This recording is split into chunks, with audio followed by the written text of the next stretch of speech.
నా ఫ్రెండ్ గాడు ఒకడు మొన్న ఇండియా నుంచి ఫోన్ చేసి, అరే మామ ఈసారి ఇండియాకి వచ్చినప్పుడు నా కోసం గూసీ బ్యాగ్ తీసుకురా మామ అని చెప్పాడు. నేను గూసీ అంటరా గోచిలాగా అన్న. అదే ఇటాలియన్ ఫ్యాషన్ బ్రాండ్ అంట కదా మామ అన్నాడు. నేను అది గూసీ కాదురా గూచీరా అని చెప్పాను. అదే మామ అదే తీసుకురా అన్నాడు. నేను సంపాదించే డబ్బులకి గూచీ బ్యాగులు లూయి విటాన్ బ్యాగులు రావు, కావాలంటే డ్యూటీ ఫ్రీ నుంచి ఏదైనా డిస్కౌంట్ ఆఫర్లు ఉంటే రాయల్ స్టాక్ తీసుకొస్తా అని చెప్పాను.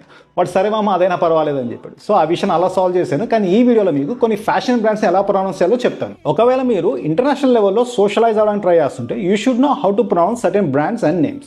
అది క్యూజిన్స్ పేర్లు కావచ్చు, లేకపోతే డ్రింక్స్ పేర్లు కావచ్చు, లేకపోతే ఫ్యాషన్ బ్రాండ్స్ పేర్లు కావచ్చు. ఫ్యాషన్ విషయం వచ్చేసరికి there are 3 countries which produce top luxury brands: Italy, France and Britain. వాటి పేర్లు ఆ లోకల్ లాంగ్వేజ్లో లోకల్ యాక్సెంట్లో ఉంటాయి కాబట్టి ప్రొనౌన్సియేషన్ కొంచెం డిఫరెంట్గా ఉంటుంది. సో ఈ వీడియోలో మీకు నేను how to pronounce luxury Italian fashion brands గురించి చెప్తాను, చూద్దాం. ఫస్ట్ వచ్చేసి అందరి ఫేవరెట్ బ్రాండ్ గుచ్చి. ఎలా పలకాలి దీన్ని? సింపుల్, గుచ్చి. ఎలా పలకకూడదు దీన్ని? గూసి. ఎందుకంటే ఇటాలియన్లో సిఐ చి అవుతుంది, అందుకే గూచి. నెక్స్ట్ వచ్చేసి ప్రాదా. ప్రాదా ఎలా పలకకూడదు దీన్ని? ప్రాడా. ఇటాలియన్ లో డా ఉండదు, దా ఉండదు, అందుకే ప్రాదా. మూడో బ్రాండ్ వచ్చేసి వెర్సాచే. ఎలా పలకాలి దీన్ని? వెర్సాచే. ఇటాలియన్ లో ఆర్ని కొంచెం అన్నట్టు పలుకుతారు అన్నమాట, అందుకే దాన్ని వెర్సాచే. మరి అంత యాక్సెంట్ కాకపోతే సింపుల్ గా వెర్సాచే. ఇందాక చెప్పే కదా సిఐ చి అవుతుంది ఇటాలియన్ లో, అలానే సిఈ చే అవుతుంది.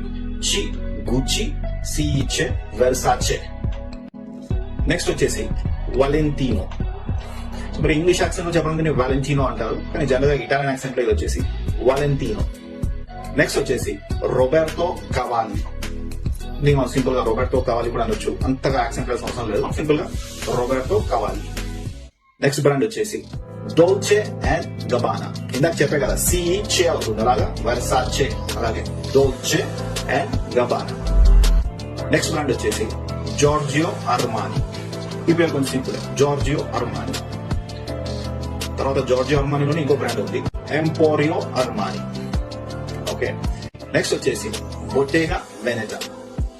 బొట్టేగా వెనెటా. నెక్స్ట్ బ్రాండ్ వచ్చేసి మోస్కీనో. మోస్కీనో. ఇందాక చెప్పే కదా సిఐ చి అవుతుంది ఇటాలియన్ లో, సిహెచ్ కి అవుతుంది, సో మోస్కీనో. అందుకే దీన్ని ఎలా పలకకూడదు? మోస్చీనో. దీన్ని ఎలా పలకాలి? మోస్కీనో. నెక్స్ట్ వచ్చేసి ఇది ఇటాలియన్ బ్రాండ్, కొంచెం చూడడానికి చైనీస్ బ్రాండ్ లా ఉంటుంది, మ్యూ మ్యూ. సింపుల్, ఇది మ్యూ మ్యూ. నెక్స్ట్ వచ్చేసి ఎర్మెనిజిల్లో జేనియా. ఇది కొంచెం కష్టమైన పేరు, ఎర్మెనిజిల్లో జేనియా. మామూలుగా జనరల్ గా సింపుల్ గా దీన్ని జేనియా అని పిలుస్తారు. ఏం ఈ పనుల్లో కనిపించలేదు, పైగా ఫిజికల్ గానీ మెంటల్ గానీ స్ట్రెయిన్.